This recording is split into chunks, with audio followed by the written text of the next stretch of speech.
é complicada, mas não lhes esclarece o caminho da vida, não as prepara para as lutas da existência. O ensino clássico pode oferecer cultura, ornar a inteligência, não capacita a agir, a amar e a se dedicar.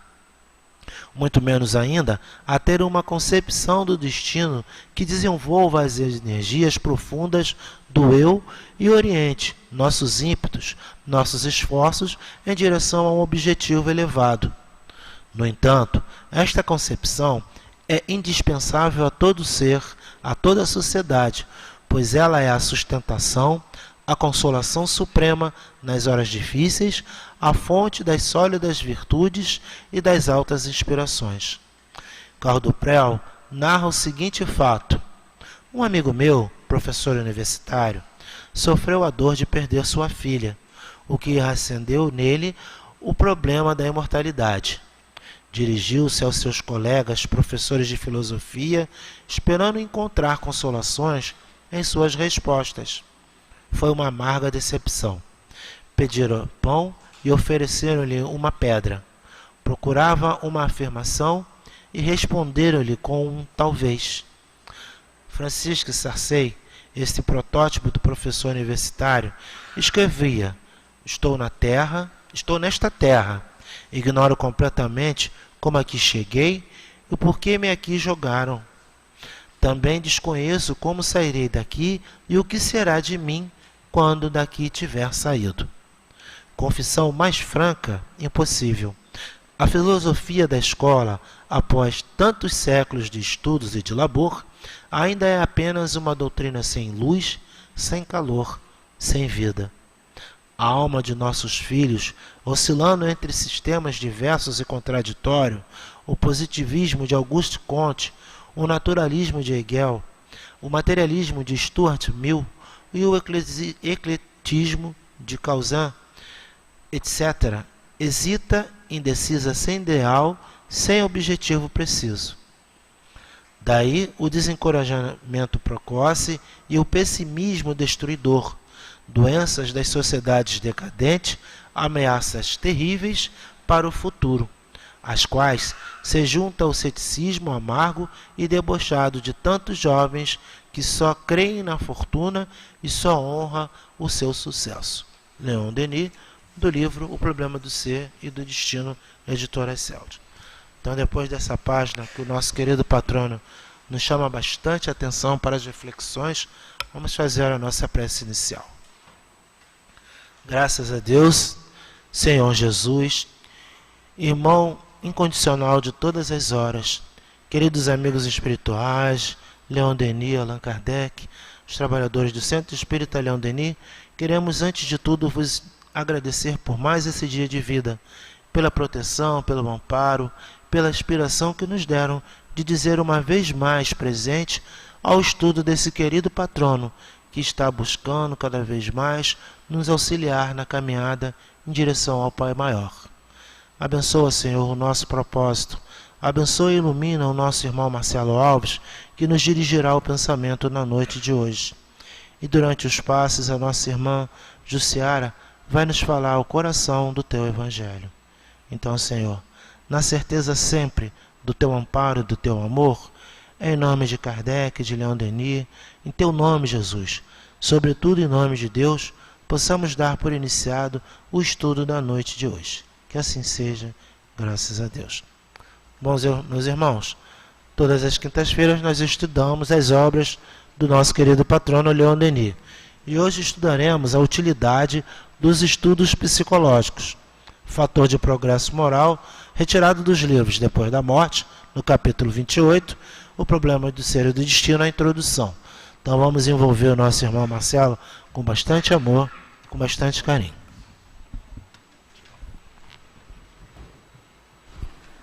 Queridos amigos, muito boa noite. Que nos sintamos em paz nessa casa de amor, de luz.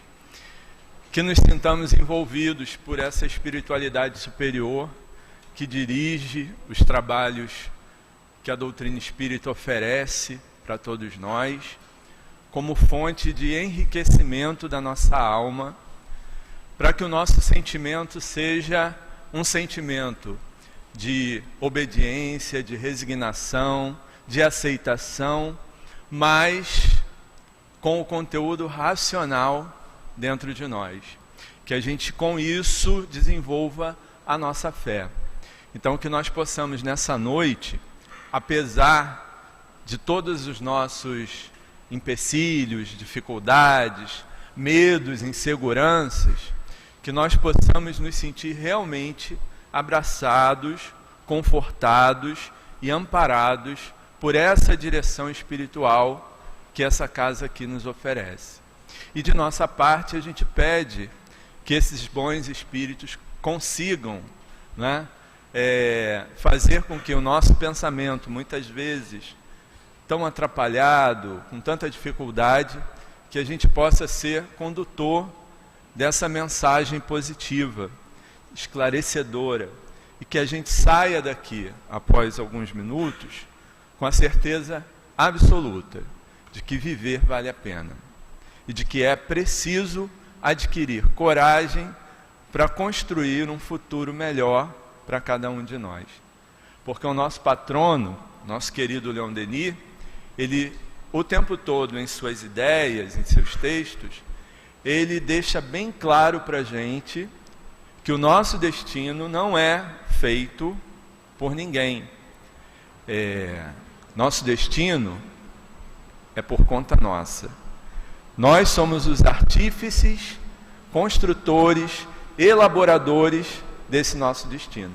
Então isso é muito importante que a gente saiba, compreenda, para que a gente descubra um poder de autonomia na direção da nossa vida. Que a gente não fique só aguardando que a lei divina possa nos presentear com alguma coisa melhor. Que a nossa vida ela possa ser agradável, feliz, por conta daquilo que a lei de Deus determina para nós, ou espera que nós tenhamos.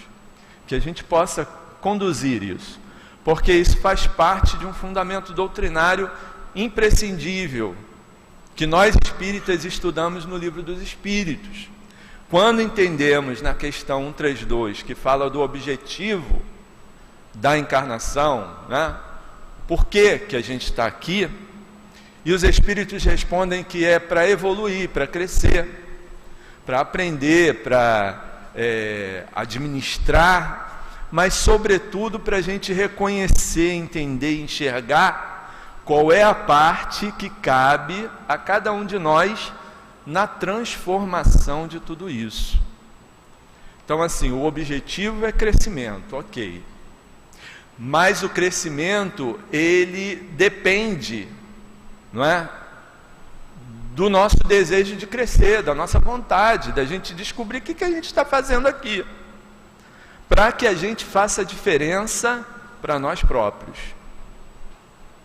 A engrenagem da vida, ela continua, independente se a gente descobriu isso ou não, não é? A vida não para, porque, por exemplo, a gente decida, não é? Pela revolta e diga assim para si mesmo: não, eu não vou crescer, não quero crescer, não quero saber dessa história, não me interessa o que eu vim fazer aqui. Ainda assim a vida vai transcorrer, porque a engrenagem é muito maior do que tudo isso. Só que, uma vez que nós fomos criados por Deus, Ele nos deu esse compromisso, não é? Ele nos deu essa possibilidade que a gente cresça com as nossas próprias pernas.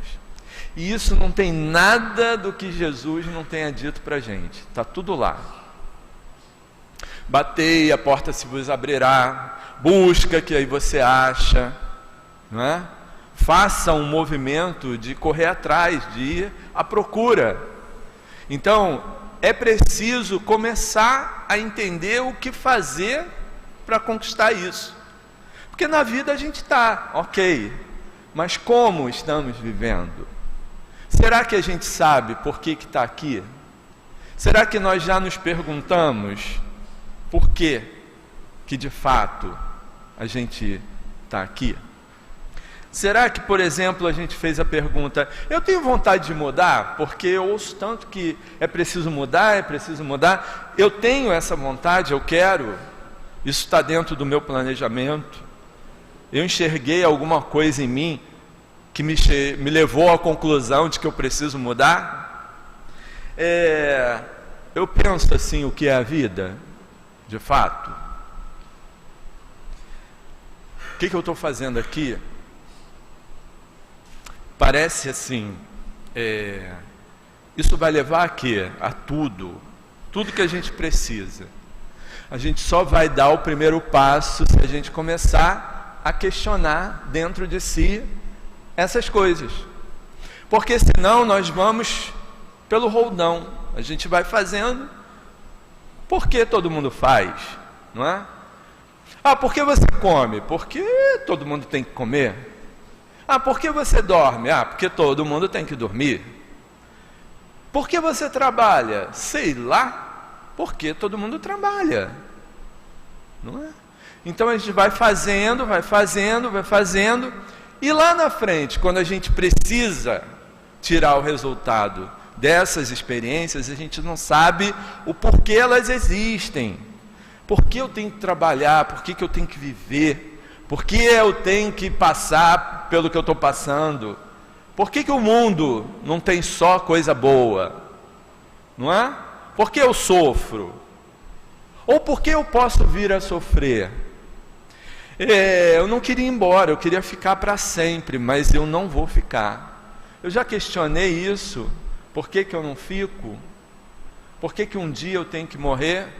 Do ponto de vista material. Aliás, eu considero que a morte é só do ponto de vista material. Então assim, a gente pode ficar aqui 2 horas só se questionando, perguntando para si próprio. Coisas simples, nada complexo. Coisas simples, do dia a dia, da nossa vida. E que em geral a gente vive sem questionar, sem perguntar, não é? Não necessariamente a gente pode ser que ache a resposta, mas questionar é uma necessidade, é assim que a gente cresce, não é? A gente pode achar resposta ou não, mas o questionamento é importante, porque senão a gente passa por essa vida, porque aqui a gente está, a gente nem sabe como veio parar aqui, não é? Mas a gente está aqui, nós estamos aqui, mergulhados num corpo de carne, já considerando, porque se a gente veio à casa espírita, nós já estamos considerando que haja um mundo espiritual. Muitas vezes distinto de nós. Ainda nem nos conscientizamos que nós somos esse mundo espiritual. Não é? Esses tais espíritos é com a gente que a gente está falando. Então, esses questionamentos, eles são fundamentais para a gente prosseguir. Senão, nós vamos passando pelas situações da vida, que muitas não dependem da nossa decisão, elas acontecem por efeito natural da natureza, porque faz parte aí de um procedimento provacional, expiatório, que vem do passado e é da lei que eu vou cumprir mesmo, não tem jeito. Mas tem uma série de outras coisas que eu muitas vezes nem preciso passar. Quando eu questiono tudo isso, quando de antemão eu estou vendo o futuro, quando eu considero a vida espiritual uma vida atual, presente, transcorrendo ao mesmo tempo que nós estamos vivendo na vida material. Quando eu considero isso, muita coisa muda de figura. E Espiritismo é isso, é alertar sobre a vida futura, a necessidade que eu tenho de modificar a mim mesmo, através do autoconhecimento, vivendo uma vida material certo de que isso é transitório, de que vai passar, que é um instante na minha vida longa de espírito imortal, mas que é imprescindível esse momento, é importantíssimo, é único. Eu posso transformar assim numa qualidade excepcional, simplesmente pelas decisões que eu começo a tomar nessa vida, assim como eu posso também dificultar todo um futuro através das decisões que eu tomo nessa vida, apesar de eu ter inúmeras outras vidas, não é? Nós vamos reencarnar muitas e muitas e muitas e muitas vezes, até que a gente se torne perfeito, como Jesus, no patamar de Jesus. E Jesus já nem está mais no patamar que se encontrava há 2018 anos atrás. Ele já está muito melhor, porque a lei de evolução e de progresso para todo mundo, inclusive para ele. Então, essa estrada, ela está nas nossas mãos. O problema é não enxergar que essa vida é um instante. E se essa vida não está muito boa, eu não tenho que me desesperar, eu não tenho que perder a fé, eu não tenho que perder a esperança de que tudo vai mudar, que tudo vai melhorar, que isso também vai passar. Também é conceito doutrinário. Imagina que a gente está indo numa viagem, que o local de chegada vai ser muito bom, que a gente programou, né, durante muito tempo, passar momentos agradáveis nesse local que nós estamos indo, mas que durante a viagem, como ela é longa, não é, nós vamos ter que fazer paradas para descansar. E na estrada nem sempre a gente vai encontrar um hotel, uma pousada 5 estrelas, não é? Às vezes a gente está dirigindo pela estrada o dia inteiro, cansa, vai ter que parar no que encontrou pela frente. E a pousada, a estalagem, às vezes não é tão agradável. Mas eu vou dormir tranquilo, porque eu sei que é um momento só de descanso, que eu preciso para amanhã prosseguir a minha viagem, onde eu vou lá, né, chegar no hotel 5 estrelas que eu programei, que eu tanto desejei. Então, a vida é essa viagem. Estar na Terra é uma parada momentânea que nós estamos fazendo. Numa pousada, numa estalagem que não é das melhores, mas é a que nós temos para descansar. Entre aspas, né? Esse descansar é um sentido figurado, não é? Mas para experimentar coisas extremamente necessárias para essa nossa viagem. Sem essa experiência não dá. Eu posso optar sim, como na viagem convencional, eu posso optar não parar para não dormir num local que não seja muito bom, mas eu posso causar um acidente, porque eu vou ficar cansado, vou dormir no volante muitas vezes e vou atrapalhar tudo. Então é uma necessidade. Nós estamos aqui por necessidade evolutiva, de aprendizagem, onde aqui se expressam lições que são próprias daqui. Não adianta ir lá para Júpiter, que é um mundo melhor, que é uma parada, né, uma pousada, um hotel muito melhor, se eu não tiver a experiência daqui. Então vamos supor, lá na alegoria da viagem, Júpiter é uma pousada melhor, que está numa cidade a 300 quilômetros à frente. Para chegar nessa pousada, eu tenho que parar aqui na pousada Terra, descansar um pouquinho. Então, a gente tem consciência disso? Nós já consideramos a nossa vida com esse propósito? Porque quando a gente considera, os embates, os agravos, as dificuldades, né? Tudo fica sob um ponto de vista diferenciado. Eu começo a trabalhar em mim a tal fé que é tanto divulgada e que eu acho tão distante muitas vezes de mim, né? Dessa minha conquista particular. É vivendo a vida, enxergando de outra maneira, considerando que Deus não esquece de nenhum de nós, né? Deus não está aborrecido com a gente, Deus não está de cara feia, não virou as costas, não mesmo. Nós estamos sendo providos o tempo todo de recursos substanciais, consistentes, para essa nossa manutenção. Por que será que a gente acha que chegou na casa espírita? Foi por acaso? Com tanta gente na população, porque nós viemos para cá. Tem gente que não sabe nem onde o Leon Denis fica, não é? Nem considera a casa espírita como sendo um local importante para se estar. Nós consideramos. Por quê? Porque a necessidade bateu a porta, né? Em outras palavras, o calo apertou. A gente tentou encontrar respostas, né? Em algumas ciências, em algumas filosofias, em algumas doutrinas, em algumas religiões, e não encontramos. Porque não tem nada mais valioso para nós de nós termos a certeza de que a vida continua quando alguém que a gente ama muito está ali para ser enterrado.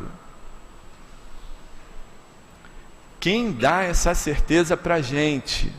Muitas religiões dão, claro. As religiões, elas são primeiramente espiritualistas, né? Então elas creem na vida após a morte. Mas como? De que forma? Quantos espíritos vêm aqui na sexta-feira, que é o dia do nosso trabalho de atendimento aos espíritos sofredores, desobsessão, e eles vêm decepcionados. Decepcionados. Por quê? Porque esperavam, após a morte, o som da trombeta, que ia abrir a porta do céu para eles entrarem. E não existe isso, não tem. A decepção é preemente. Aí gera o quê? Sofrimento. Então encarar a vida após morte com mais naturalidade, com mais verdade, não é? O que eu me torno quando eu morro? O que eu sou, exatamente o que eu sou. Então tem amparo para todo mundo. Nós vamos continuar a estudar, a compreender, a se relacionar. Vamos ser acolhidos, vamos ser tratados. Vamos viver, continuar a viver sem o veículo carnal. E aí entra um outro porém. Eu consegui me desapegar suficientemente desse veículo carnal que muitas vezes eu passei 70, 80, 100 anos utilizando, porque do outro lado eu não o tenho. Então as experiências que ele me dava era daqui. Passou. Aproveitou, aproveitou, não aproveitou, não tem mais. Só numa próxima, não é? Então muitos espíritos também vivem sofrendo no mundo espiritual porque não tem mais o corpo para ingerir os alimentos que se acostumaram a ingerir enquanto estavam na Terra, não fizeram o trabalho de se desapegar, porque a gente usa, né? Mas depois tem que ir se desapegando. Por quê? Porque lá na frente a gente não vai usar, não tem mais corpo físico. Então o corpo físico, ele dá para a gente uma experiência de sensações formidáveis que só ele proporciona. Então, após a morte, existem algumas experiências que são do âmbito material, que nós não as teremos. E se a gente não trabalhar a nossa cabeça, o que a gente acaba se tornando? Um obsessor. Porque tem a necessidade, não tem mais o corpo para expressar isso, vai colar, vai ficar do lado, vai ficar perseguindo quem aqui na Terra, encarnado, está usufruindo ainda. O que saber disso muda a minha vida? Porque eu posso vir à casa espírita durante anos, porque eu vou escutar sobre isso, e mudou alguma coisa dentro de mim, Gerou algum tipo de interesse de ser diferente? Né? Será que eu estou preocupado com isso? Porque o estudo hoje é utilidade dos estudos psicológicos na nossa vida. Que utilidade tem? Então vamos lá na definição de psicologia. Psicologia é a ciência que estuda a mente e o comportamento humano. Ponto. Utilidade dos estudos psicológicos na minha vida. Utilidade de estudar sobre o meu comportamento e a minha mente. Eu faço isso. Eu acordo de manhã, após o sono físico, e reflito que importância tem a minha vida. O que eu posso fazer de útil? Ao dormir, eu reflito como foi o meu dia, de que forma eu procedi com os meus semelhantes. Será que eu agi certo, agi errado? Eu ando fazendo esse discernimento ou eu simplesmente durmo, acordo, levanto, trabalho, como, bebo, reproduzo-me, durmo, acordo? Porque um dia, não é? Eu vou continuar assim sem o corpo físico. E aí vai ser um problema. Dormir eu até posso dormir no plano espiritual sem corpo físico. Comer não vai ser essa comida que nós comemos aqui. Já pensou como vai ficar sem a rabada, sem o angu à baiana, o frango assado, a picanha? Não, parece besteira, mas às vezes a gente acha que alguém vai dar conta disso. Não, estudo, né? Utilidade do estudo psicológico, não é? Olha, eu estou comendo esse churrasco maravilhoso que eu gosto, que eu amo, mas ele não vai ser para a minha vida inteira. Uma hora ele vai começar a entrar difícil no meu corpo. Geralmente é na melhor idade. E a gente reclama da melhor idade. A melhor idade, né, a terceira idade, é um favorecimento que a gente tem para começar a desapegar daquilo que a gente não vai usar lá do outro lado, porque vamos ter que desencarnar, não tem jeito. Então o estômago já não funciona mais como antes, já não produz, o suco gástrico já não é o mesmo, então já vem mais azia, já vem mais tontura, o fígado reclama, vai tudo congestionando, dando defeito, que a gente diz, né? Mas está dizendo o quê? Olha, e isso é um assunto que Leon Denis trata no Problema do Ser, hein? A decrepitude no corpo. Que é um processo que a gente geralmente quer tampar os olhos. Não quero saber disso. Mas é uma fase importante. Nós não tivemos a fase da infância, que tinha uma série de dificuldades, mas aí é diferente, né? Porque eu sei que eu vou estar aprendendo, eu vou estar lá na frente, eu já vou vencer aquilo, mas a velhice,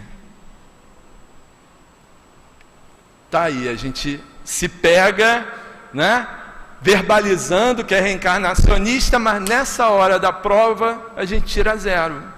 Por quê? Quando eu fico me deprimindo porque eu estou envelhecendo, é porque falta a certeza de que como espírito eu vou continuar a trajetória, a viagem, e eu vou reencarnar, né? Eu vou ter outro corpo, eu vou passar pelo processo material novamente, eu vou ter outra chance de mudar aquilo que eu não consegui elaborar, simplesmente isso. Enquanto eu não fizer esse estudo psicológico sobre a vida, o que eu represento, o que eu estou fazendo aqui, qual a parte que me cabe, eu já construí alguma coisa, eu estou a fim de construir alguma coisa, ou eu ainda fico esperando o privilégio do céu. Eu acho que Deus vai me presentear com a felicidade completa em algum momento, né? A despeito do sofrimento alheio, não, eu vou ser presenteado com isso. Será que eu penso assim? Espiritismo é vida. Espiritismo, não é? É a oportunidade que a gente está tendo, né?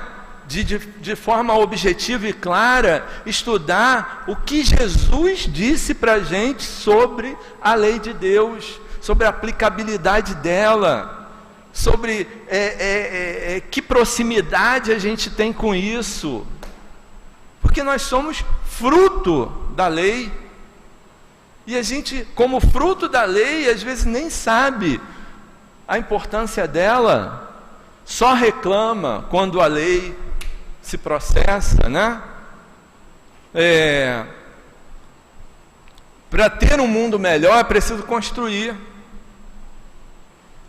As oportunidades passam. Quantos de nós, né, teve inúmeras oportunidades de fazer escolhas considerando o coletivo e optou pelo interesse pessoal? Porque também fundamento doutrinário, o interesse pessoal é justamente a pedra pesada que prende a gente na materialidade e na inferioridade. É isso. Então, porque vem essa história moral toda, não é? Com as religiões, com as doutrinas, porque vem toda essa história de ética, de dever, de respeito, de educação, porque nós precisamos crescer nesse ponto. Então é parar, refletir quem sou eu, o que eu estou fazendo aqui, qual a parte que me cabe e como eu devo agir. E aí, Livro dos Espíritos, quem é o modelo? Jesus. Vai em Jesus, que aí a gente consegue resolver. Não é? Ele não disse para a gente? Tivesse difícil, complicado, vem a mim, que comigo essa lei aí ela fica mais fácil de ser conduzida, né? Então é uma proposta que nós estamos recebendo. A gente não está sendo mais enganado, como a gente já foi há muito tempo. Para você ter felicidade, basta que você compre uma indulgência, basta que você compre aqui esse óleo ungido, que você vai ter lá o teu terreninho no céu. Basta que você adquira esse tijolo para a construção da tua casa no céu. Basta que você contribua materialmente para você lá estar bem com Deus. Acabou isso. Acabou.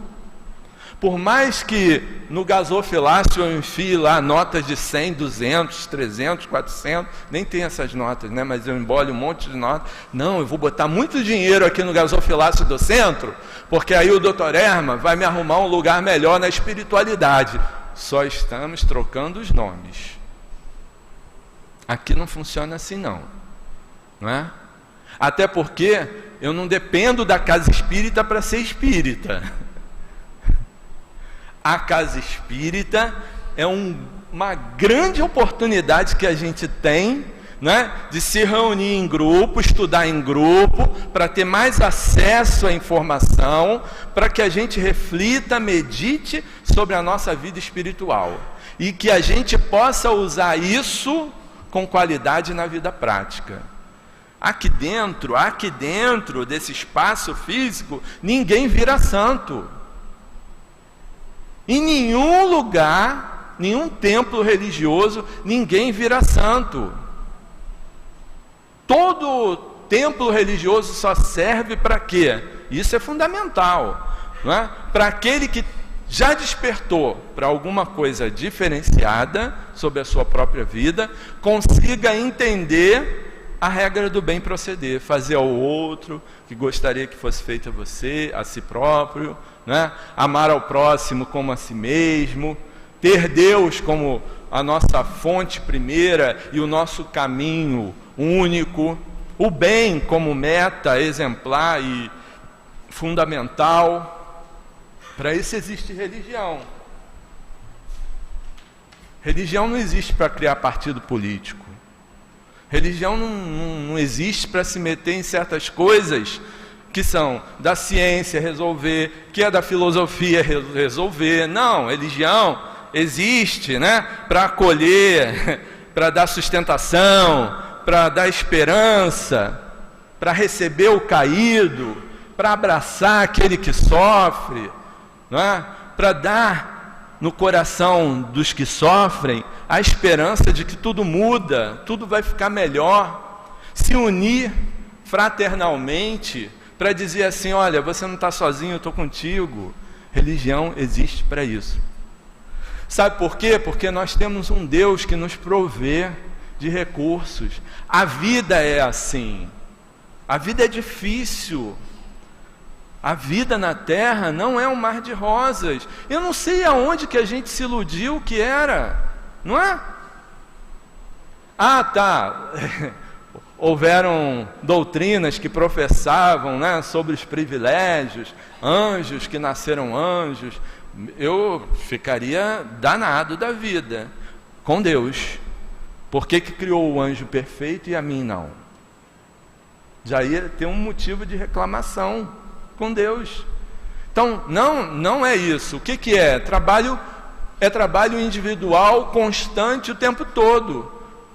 E existem casas planetárias que vão proporcionar a gente material para que a gente seja despertado sobre valores, sentimentos necessários a esse caminho de crescimento. Então a Terra está que está. Melhor lugar para a gente aprender a ser humilde, a deixar o orgulho de lado, a aprender a ser fraterno, não é?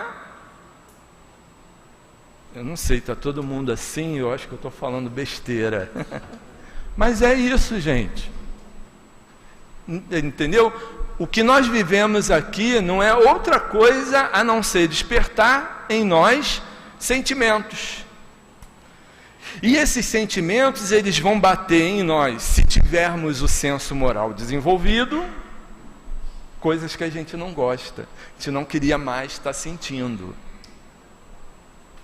Teve um exemplo prático aqui na casa algumas semanas atrás. A Yara Cordeiro estava dirigindo uma reunião pública e a Yara tem sempre teve, né, o jeito, né, de fazer a prece de encerramento, pedindo por aqueles que dirigem nosso país, né, pelos presidiários, então o pessoal que está nos presídios e tal. Isso sempre. Eu estou na casa há 20 e tantos anos e sempre foi assim.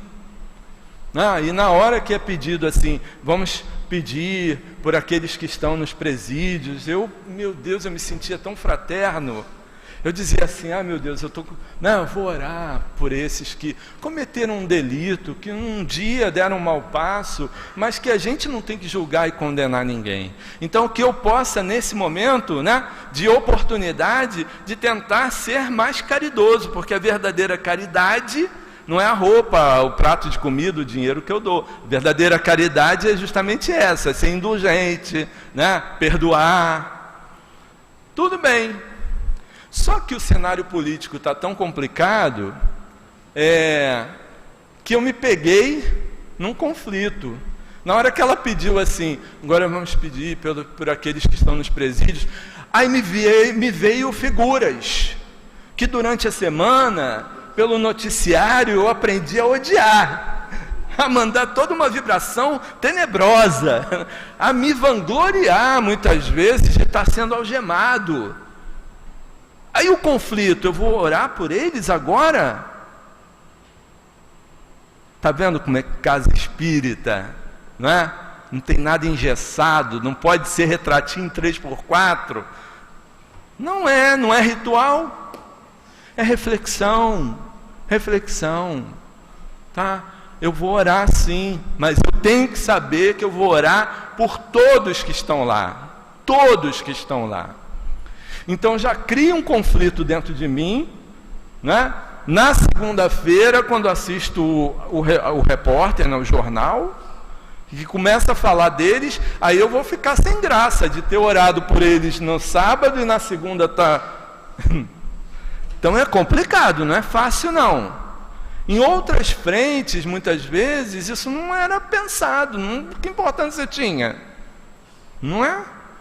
Não, eu vou rezar, não sei quantos isso, não sei quantos aquilo para você, mas continuo falando mal de você. Não, eu rezei 200 Ave Maria, estou em paz com Deus, mas eu não parei de falar mal de você. Mas isso não tem problema, o que importa é a quantidade de reza que eu fiz. Não acabou isso? Acabou. É reflexão pura, até na prece. O que eu estou pedindo na prece? Alguém sabe o que pediu na última prece que fez? A última foi a que você fez, né? Agora há pouco. O que nós pedimos enquanto ele fazia a prece? Vamos lá, alguém lembra? Ou só se conduziu com o que ele estava falando?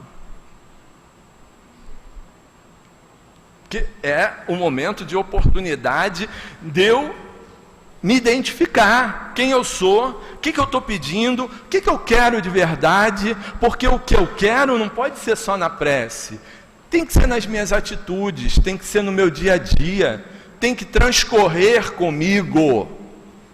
Senão eu peço coisa a Deus, mas não faço a minha parte.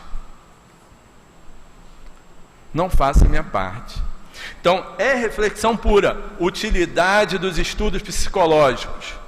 Conhecendo apenas um lado da vida, o lado exterior, o mais grosseiro, e querendo sobre esses dados insuficientes regular o jogo das leis universais, a ciência atual, seca e fria,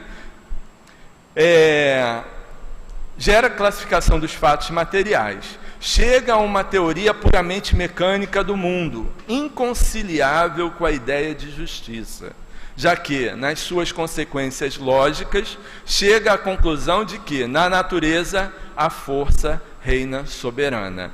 O que ele está dizendo? Que a gente não encontra resposta em certas definições científicas, até mesmo religiosas, sobre a questão da vida, sobre o que é mais fundamental. Se não tiver isso daqui, quem eu sou?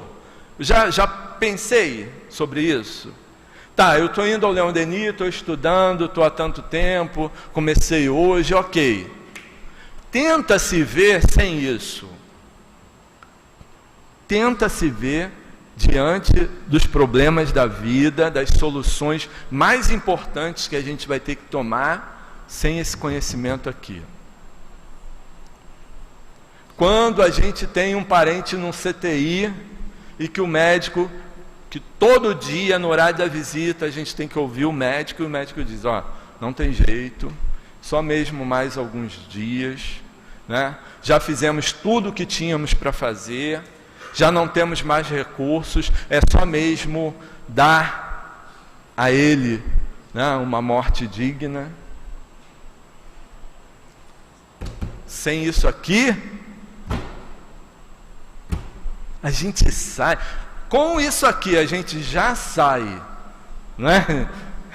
Destruído, que o que mais a gente queria era mudar essa situação. Mas o que fica aqui nessa hora para a gente? A esperança. Não, peraí, não está desamparado. Tem alguma coisa ali, né, que está fazendo um benefício para ele, apesar de materialmente não se ter mais esperança, mas espiritualmente tem. O receituário que nesse momento eu corro para a casa espírita e escrevo, e o Espírito me dá aquele consolo, não é? Me dá ali alguma coisa que meu coração respira mais aliviado. Isso é esperança, isso é consolo, isso é resposta.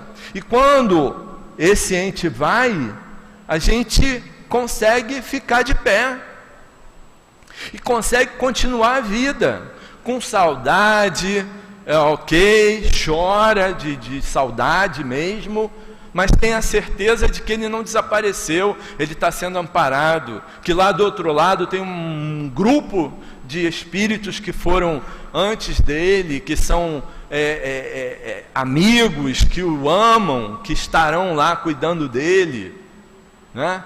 Isso é uma grande coisa, é um alívio para o nosso coração. A certeza absoluta que todos nós vamos ser amparados. É maravilhoso quando o Espírito diz assim para a gente: olha, o trabalho que você está fazendo lá no grupo de visitas, ele se estende a teus familiares. Você está indo trabalhar por um anseio particular. Você quer mudar, você quer ser melhor, a casa oferece tarefa, você vai, se integra, você está lá fazendo, você gosta da tarefa, você não está contabilizando.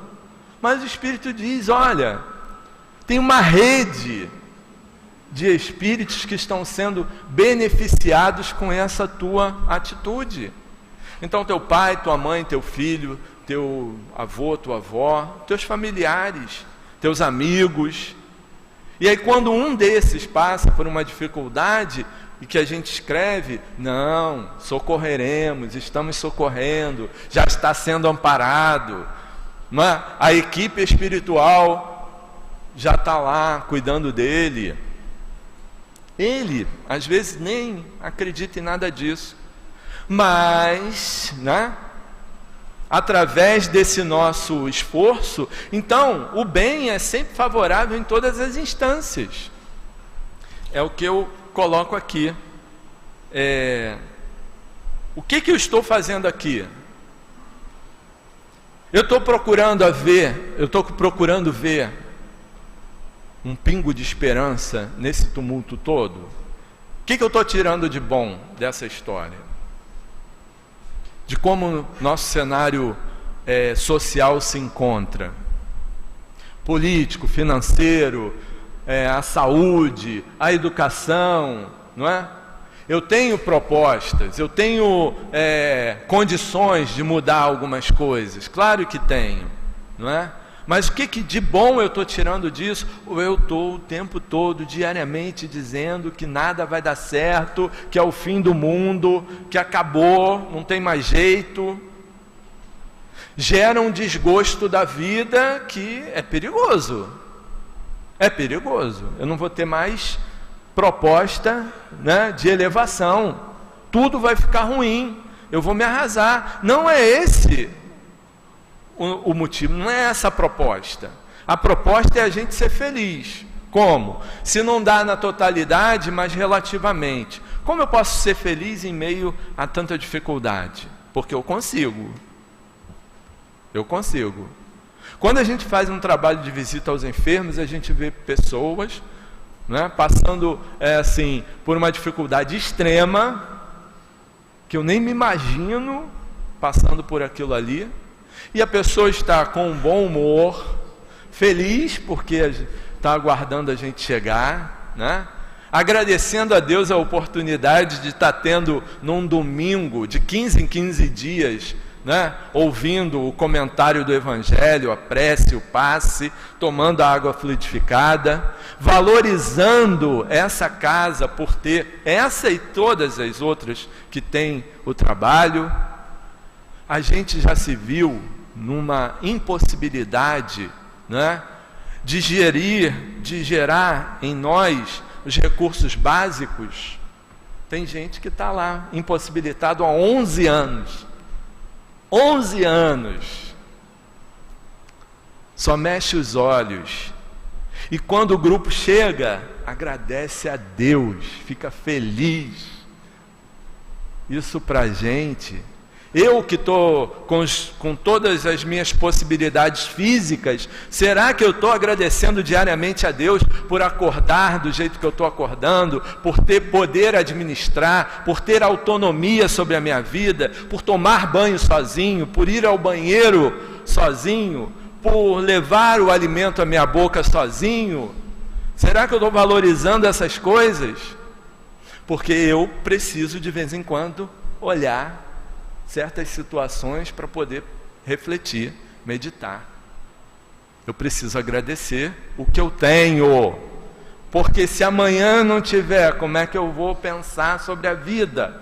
Porque essa pessoa não está querendo se suicidar, não está querendo que matem ela, não, ela quer viver. Ela está aceitando, né, a situação. Então, se um consegue, e é exemplo para todos nós, a gente precisa pensar o que é isso.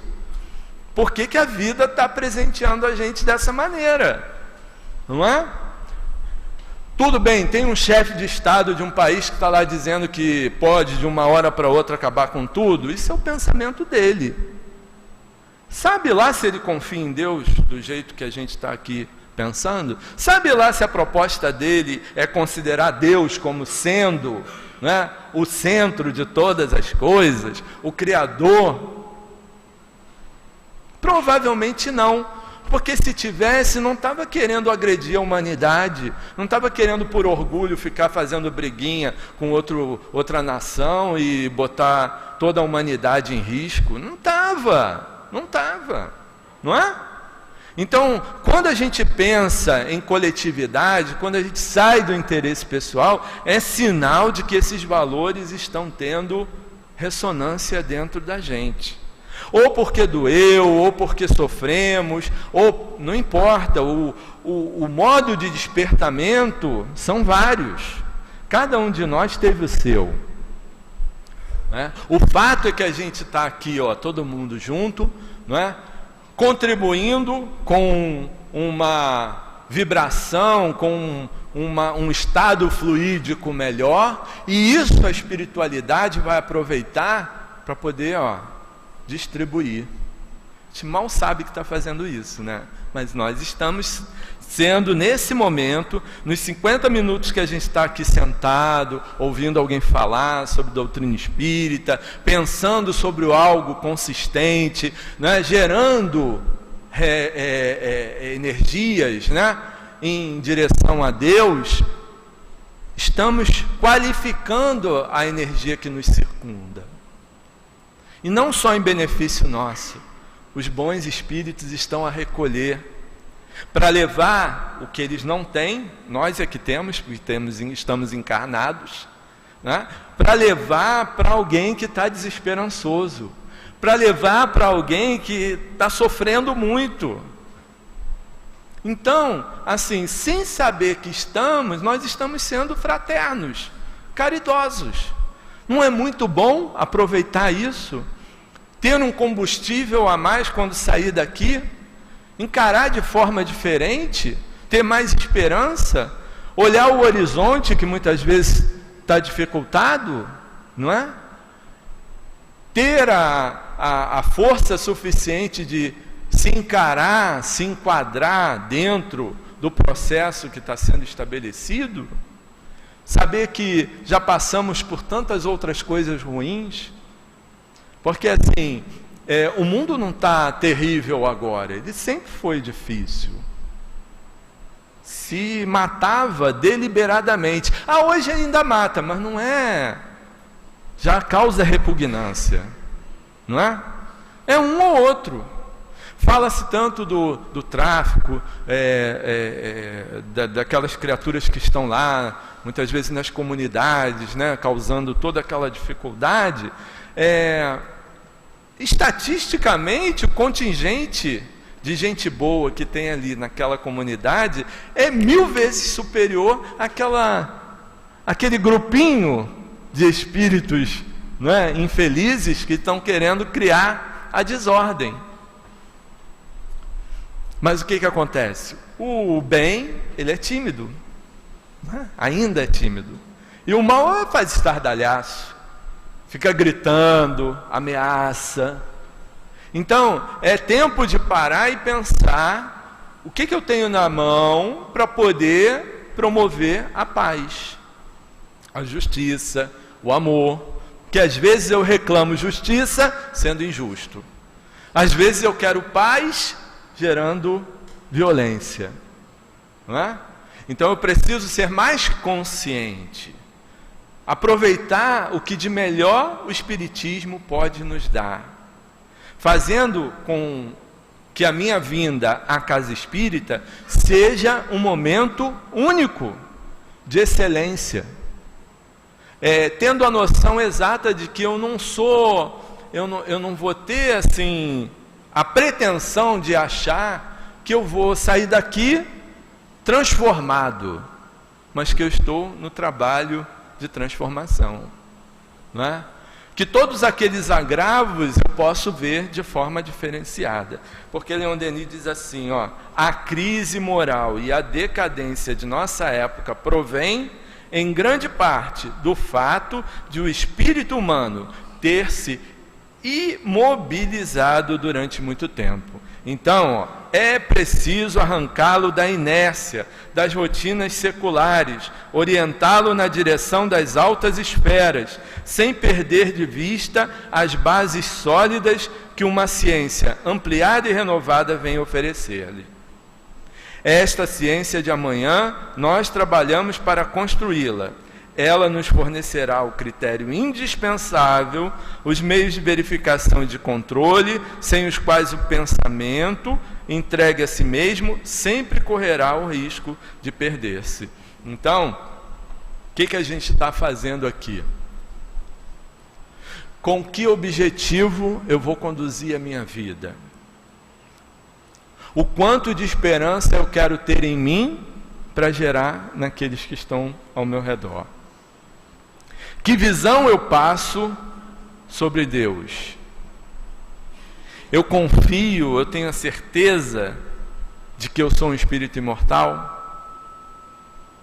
Porque, olha só, doutrina espírita, o espiritismo não é uma doutrina de crenças, não é uma doutrina de certezas. Eu creio que não, eu tenho certeza que eu vou desencarnar e que eu vou continuar. E que no plano espiritual eu vou ser ajudado, vou me esforçar, vou trabalhar, vou pensar sobre a minha vida, vou pensar nas oportunidades que eu tive, que eu não aproveitei, e as que eu tive eu aproveitei, e vou elaborar, junto com o meu guia, a minha nova oportunidade. E vou me esforçar para fazer diferente. Esse é o pensamento do espírita. Não é espírita só porque vem à casa espírita, porque toma passe, porque trabalha na casa espírita, não. É espírita quando tem esse pensamento. Eu posso ser um católico espírita, eu posso ser um protestante espírita, eu posso ser um ateu espírita. Como? É complicado, mas eu posso ser.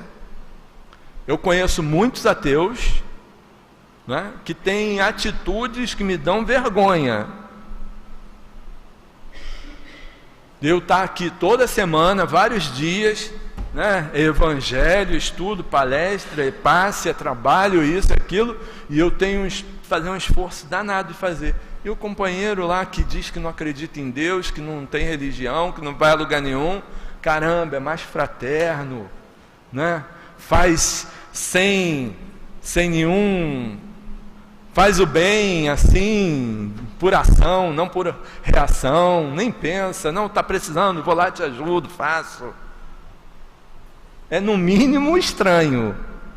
É no mínimo estranho que os que se dizem religiosos, os que se dizem próximos a Deus, tenham tanta dificuldade de ser fraternos, caridosos, né?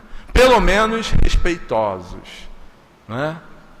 Fala-se tanto em diversidade, em aceitação sobre as escolhas do próximo.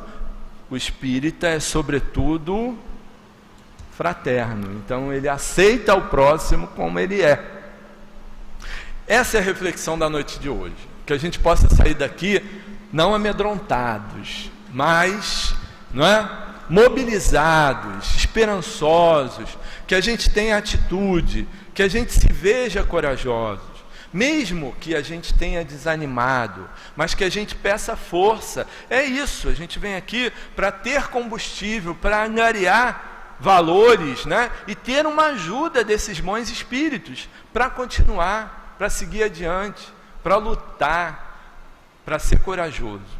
Que Deus nos envolva, que nossos amigos espirituais estejam presentes e que nós não nos esqueçamos dessa presença, desse amparo. Boa noite. Agradecemos o nosso irmão Marcelo pela reflexão em torno do estudo. Todos nós saímos daqui com bastante material, e também assim com esperança, né, de dias melhores. Só depende de nós. Que Deus nos abençoe o nosso irmão Marcelo, certamente estará conosco mais vezes aqui. Agora a gente passa para a segunda parte dos nossos trabalhos, que se consiste os passes, e durante os passes a nossa irmã Jussiara vai nos falar do capítulo 10, Bem-aventurados que são misericordiosos, e o item 9, que é o argueiro e a trave no olho. E diz assim o item 9 para nós: Por que vedes uma palha no olho do vosso irmão, e não notais uma trave que está no olho do que está no vosso olho? Ou como dizeis a vosso irmão: Deixai-me tirar uma palha do vosso olho, vós que tendes uma trave no vosso. Hipócritas, tirai primeiro a trave do vosso olho, e então vereis como podereis tirar a palha do olho do vosso irmão. É uma anotação de Mateus, no capítulo 7, versículos 3 a 5. Então agora a gente peça aos nossos irmãos médiuns que se coloquem junto aos nossos irmãos da assistência para a aplicação dos passes. Nossos irmãos que estão na assistência não dão importância a essa movimentação, necessária ela se faz, mas vamos procurar relembrar algum ponto que o Marcelo tocou, já fazendo a nossa prece íntima, entrando em contato com os nossos guias, né? Pedindo força, coragem para irmos à frente e diante, para podermos aprender a amar mais, respeitar mais, entender mais o nosso próximo. Então, vamos refletir, procurar refletir aquilo que nós conseguimos amealhar desse pequeno, breve tempo que tivemos de estudo e reflexões da noite de hoje. Nossos irmãos que nos acompanham através da internet, também em seus lares, se coloquem de uma forma mais confortável, também refletindo em tudo aquilo que teve a oportunidade de ouvir, e lembrando que invisibilidade não quer dizer ausência. Os nossos guias estão aqui, junto aos nossos corações, vendo aquilo que temos a maior nossa necessidade, e receberemos aquilo que o Pai sabe que é melhor para nós. Então aguardamos mais uns instantes para que possamos fazer então a prece durante o passe. Senhor Jesus, eis que uma vez mais estabelecemos um contato contigo.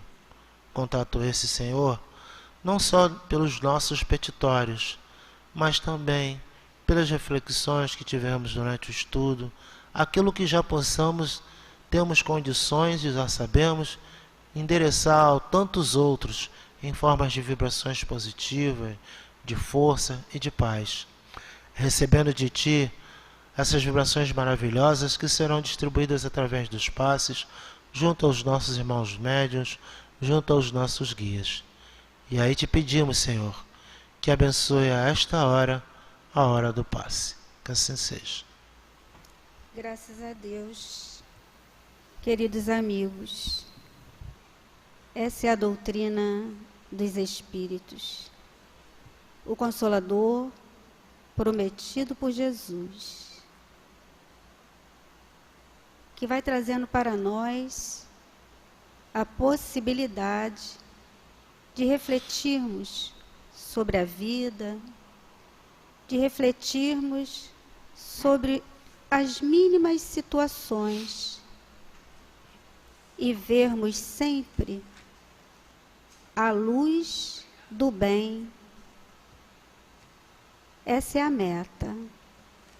Estaremos sempre atendendo ao objetivo maior se estivermos caminhando no bem.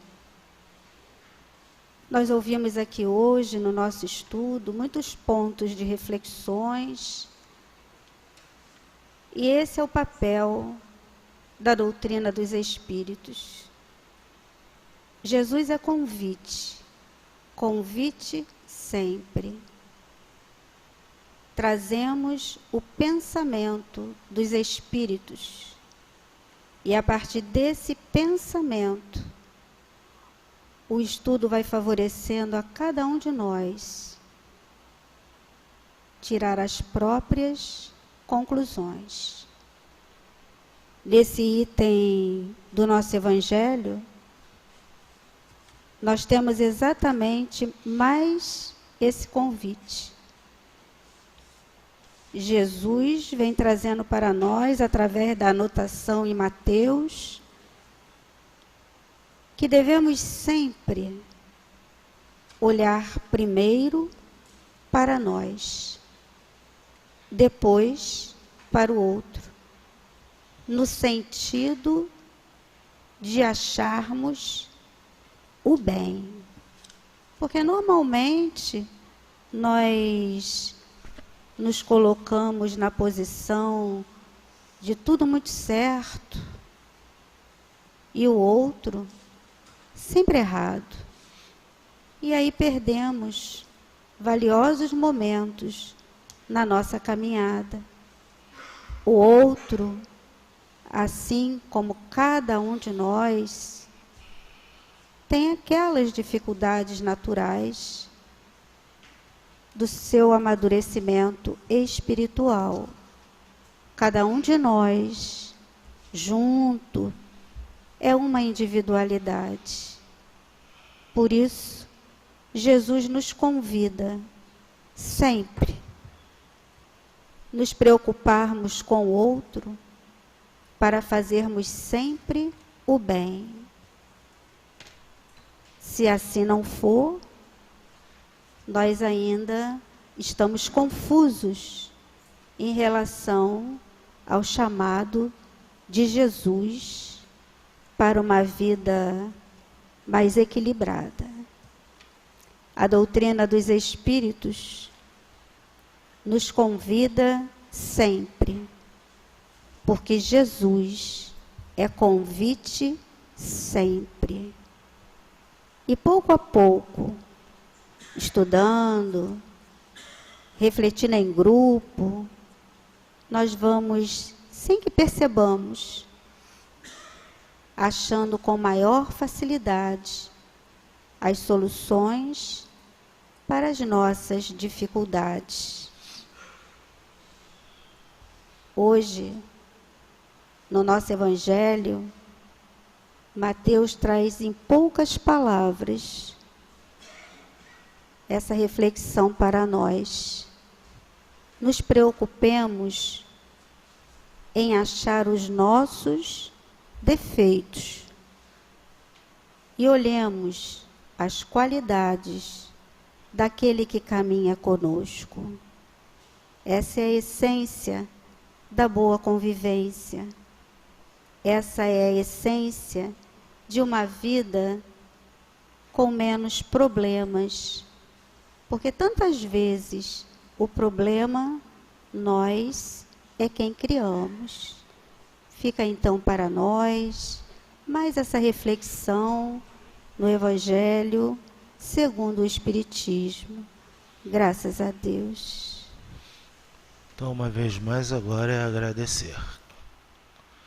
Senhor Jesus, te agradecemos, Senhor, por enviar a todos os cantos do planeta espíritos bondosos que procuraram sempre mostrar, como tu mesmo mostraste, que Deus é amor. Nós agradecemos, Senhor, principalmente ao nosso querido patrono Leon Denis, pela reflexão que nos fez ter essa noite em torno da utilidade dos estudos psicológicos, mostrando a todos nós que não somos só corpo, somos espíritos imortais com grandes possibilidades de fraternidade, de união, de paz. E recebemos tanto nesse momento.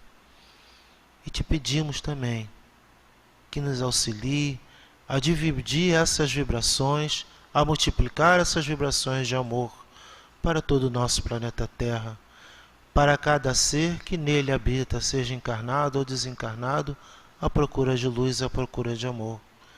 A esses que estão, sim, na condução das nações, que recebam dos seus guias vibrações rigorosas para refletir melhor em torno da sua missão. E nós, Senhor, aqui, que muito recebemos, sempre agradecendo a Ti e a Deus nosso Pai, que em Teu nome, Jesus, em nome desses amigos espirituais, mas sobretudo em nome de Deus nosso Pai, possamos retornar aos nossos pontos de origem com esse material e saber colocar em prática, Senhor. Pois aí sim teremos uma família melhor, uma sociedade melhor. Que a Tua luz envolva todos nós, hoje e sempre. Graças a Deus. Meus irmãos, uma boa noite, um feliz regresso aos vossos lares.